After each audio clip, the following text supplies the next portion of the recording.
Kami dari kelompok 7 yang beranggotakan saya Udinda Azizah, Saya Raihana Fatin, saya Nina Nuraina, dan saya Sekar Maya Andrawati.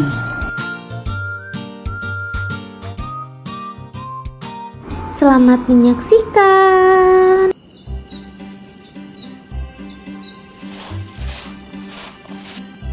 Halo Maya. Lagi ngapain, Mai? Halo guys, sini. Ini loh, aku lagi panen buah nanas.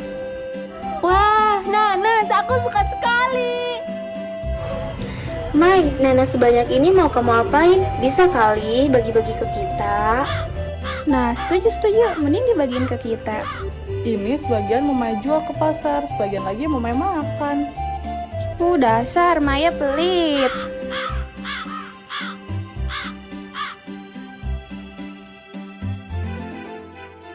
Silahkan guys, dinikmati. Ih, makasih Maya, kayaknya manis nih. Sama-sama guys. Maya bersihin kulit nanas bentar ya di dapur. Maya, kulit nanasnya jangan dibuang, itu bisa dimanfaatin loh. Oh iya, masa sih Din?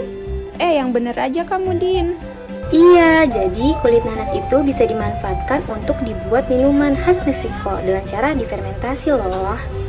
Oh iya, bener. Fermentasi itu masuk ke dalam bioteknologi konvensional kan? Nah, bener, namanya fermentasi tepache. Oh gitu, Maya baru tahu loh. Gimana kalau sekarang kita buat aja minumannya? Oh, boleh, tapi sebelum mencoba membuat minumannya, kita harus tahu dulu nih apa itu bioteknologi. Nah, betul. Kita harus tahu bioteknologi konvensional itu apa dan mikroorganisme apa saja yang berperan dalam fermentasi tepache dan bagaimana langkah-langkah pembuatannya. Selamat datang, apakah kamu bersemangat mengikuti pelajaran hari ini? Apa itu bioteknologi? Bioteknologi merupakan cabang ilmu pengetahuan yang mempelajari tentang pemanfaatan makhluk hidup baik hewan, tumbuhan, mikroba, maupun bakteri yang digunakan untuk keperluan di bidang industri, jasa, maupun dalam pengelolaan lingkungan. Nah, guys, bioteknologi itu dibagi menjadi 2 bagian loh. Apa saja ya? Yang pertama, bioteknologi konvensional, yang kedua, bioteknologi modern. Dan fermentasi tepache ini termasuk ke dalam bioteknologi konvensional. Lalu, apa itu bioteknologi konvensional? Nah, bioteknologi konvensional atau tradisional adalah bioteknologi yang memanfaatkan mikroba atau mikroorganisme, proses biokimia, dan proses genetik alami untuk mengubah suatu bahan menjadi bahan pangan. Misalnya, salah satunya dalam proses fermentasi tepache. Nah, dalam fermentasi tepache ini membutuhkan mikroorganisme. Mikroorganisme merupakan semua makhluk yang berukuran beberapa mikron atau lebih kecil lagi. Yang termasuk golongan ini adalah bakteri, cendawan, atau jamur tingkat rendah, ragi yang menurut sistematik masuk golongan jamur, ganggang, hewan bersel satu atau protozoa, dan virus yang hanya nampak dengan mikroskop elektron. Lalu, apa sih peran mikroorganisme dalam bioteknologi konvensional? Yang pertama, proses bioteknologi baik konvensional maupun modern tidak terlepas dari peranan mikroorganisme. Bioteknologi konvensional ini memanfaatkan mikroorganisme untuk melakukan proses fermentasi. Fermentasi ini dimanfaatkan untuk mengubah bahan organik yang terkandung dalam bahan pangan menjadi bentuk lain yang memiliki manfaat dan nilai tambah dengan bantuan mikroorganisme. Mikroorganisme memiliki kemampuan menghasilkan senyawa metabolit primer dan metabolit sekunder dalam kondisi lingkungan yang dikontrol. Fermentasi secara biokimia dapat diartikan sebagai metabolisme yang berlangsung anaerob, yaitu proses pemecahan bahan organik, khususnya glukosa dan bahan organik lainnya, baik bertindak sebagai donor elektron maupun akseptor elektron, dan sejumlah energi dalam bentuk ATP akan dihasilkan pada proses ini. Beberapa bakteri yang bersifat anaerob, fakultatif mampu melakukan proses fermentasi tanpa ketersediaan oksigen yang berfungsi sebagai akseptor elektron. Yuk, mari kita perhatikan mengapa sih minuman fermentasi tepache termasuk bioteknologi konvensional. Karena dalam pembuatannya akan terdapat proses fermentasi dengan bahan utama berupa kulit nanas dan berbagai bahan buah lainnya.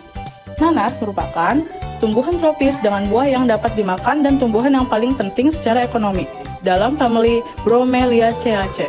Nanas adalah tumbuhan asli Amerika Selatan. Buah nanas memiliki banyak manfaat loh, salah satunya yaitu kulitnya. Salah satu bagian dari nanas adalah kulitnya. Kulit nanas ini mengandung mangan, vitamin C, dan antioksidan yang memiliki kemampuan untuk melawan tumor dan membantu dalam pencegahan kanker. Apa ya yang berperan dalam pembuatan teh pace? Minuman teh pace dapat berperan sebagai antimikroba. Kemampuan tersebut didapat melalui bakteriosin yang dihasilkan melalui pemanfaatan bakteri pada proses pembuatan teh pace, yaitu Lactobacillus casei rhamnosus.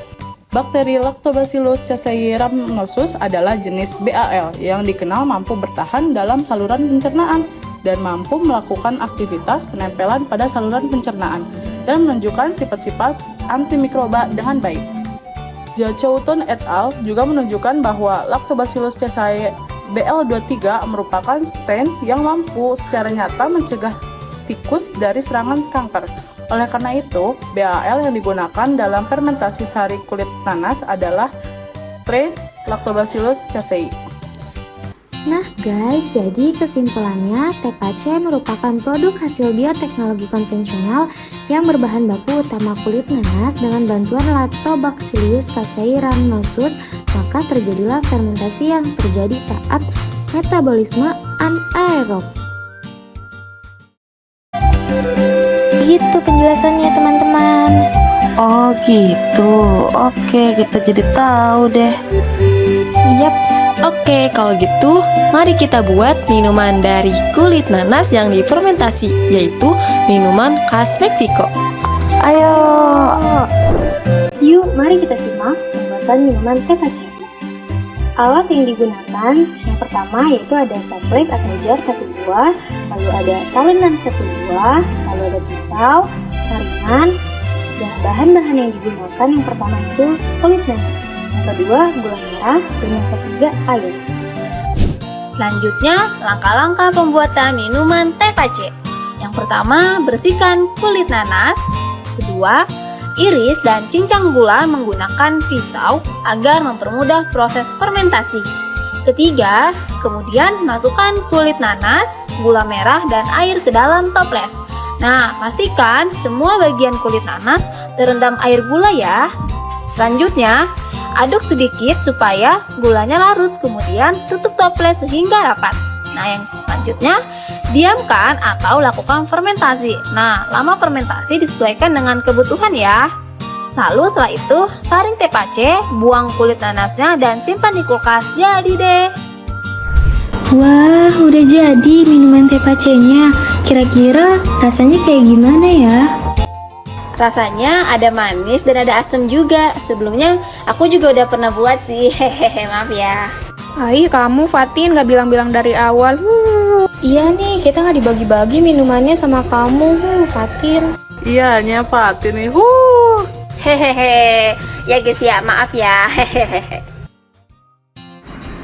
Guys, untuk mengetahui pemahaman kalian, silakan scan evaluasi ini ya. Gimana? Udah di-scan? Oke. Thanks for watching. Jangan lupa like, comment, subscribe, dan share ke teman-teman kalian. Bye-bye.